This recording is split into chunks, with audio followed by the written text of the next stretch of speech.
अरे भाई रुक रे ना भाई रे परीक्षा दिया गुनू। हाँ दिया गई। काटा लिखल है देता ना कम से कम तो 100 में 50-60 चाहिए जाई हमार। 25 नंबर के क्वेश्चन रह बराबर में तो बार बार फेल होइए भी ले, अब का होई? अब पर लागत पास हो जाए। ठीक है बा देखते भाई। जानता रे फर्स्ट ना तो सेकंड थर्ड कहाँ जाई रे। फर्स्ट ना तो सेकंड थर्ड कहाँ जाई रे। फेल ना तो पास केकरो बाप से रोकाई रे।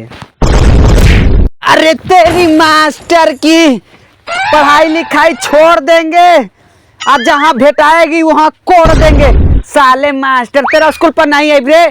तेरी मास्टर की का भई रे का गड़िया गिरी पे का मास्टर जिज्जत करके भेजलन हमारा पास। का कहला मास्टर कहलन कि सबसे पढ़े लिखा में इंटेलिजेंट तू ही बाड़ा। तब का मास्टर के करी पे करी कइले बा। अरे ना रे उ तो इज्जत करत रहन यहाँ। तो का करबे अब का करब अब तो पैसा कमाई पैसा कमा के घर बनाई। बस एतने पास भर। कइए दिहले। हाँ अब आगे चल के का करबे थे। अब का करब कंडम बेचब।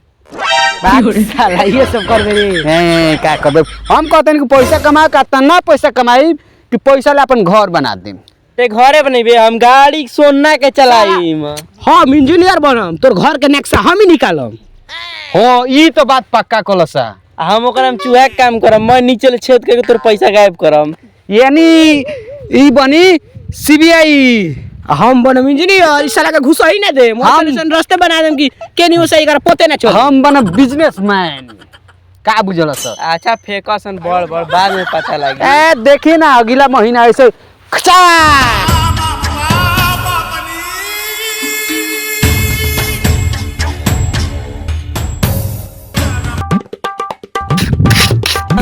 जल्दी मसाला ले आओ।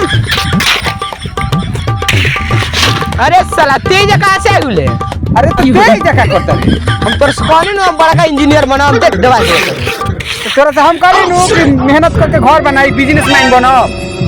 ये साला हम जानी कुछ और बन लेते तई। हेल्पर बन गेले हमारे हेल्पर बन गेले। ए साला तो तेहू तो कहते इंजीनियर बनब तो मिस्त्री बन गेल बड़े। अब का चाहिए देख कितना बढ़िया काम करते इंजीनियर हनी देख दवा जोड़ते। अरे जोड़ा ना का रे साला तो बड़ा के बड़े बड़े फेंकत रहले आके जा हमारा संग हेल्पर करता रे। हाँ हम तो फेंकते रहनी बड़ा का तू कौन उखाड़ी लेला बार। देखो ते गो साले दीवार जोड़ता नी तार से बढ़िया नु काम करता नी तार नी ईट ढोता नी। तो हमू तो घर बनावत नहीं हमू तो लेबर इंजीनियर हई।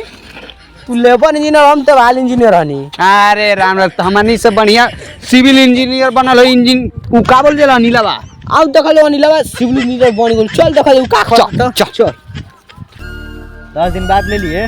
दे दीदी इमरजेंसी बा। और जो 10 दिन बाद ले जाओ अभी दे दिन इमरजेंसी बा। और 10 दिन बाद ले जाओ। अरे साला तेज रे ये तो सिविल इंजीनियर बनत रहले। तेरे तहनियों के हमनी के जानत नहीं कि चला तू सिविल इंजीनियर बनबे।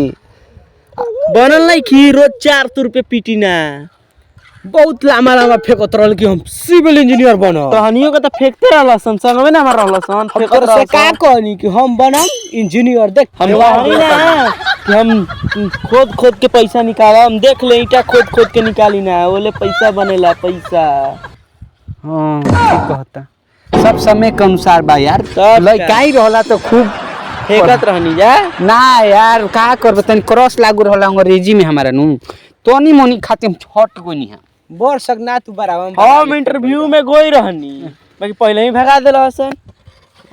बाकी एहू में फायदा कम नहीं खे ना बहुत फायदा हम बा। 450 पीटे नहीं। हम रे 450 पीटी ना। का साला तोहनी से बेसी तो हम पिटी ना एक दिन का 600 पिटीला। अच्छा हमनी को भरो टाइम मारे नहीं जा। तब का 12 घंटे लगा दे कब को ओवर मारला तो ट्रिपल मारिला। ल ट्रिपल कहां ले हो गेल रे। देख अभियो फेंकता है। ठीक कहता ई होई तर करी। हां ई वही तरीका। चलो लो हमनी के तब हो गई। ठीक बा चल ले थोड़ा सा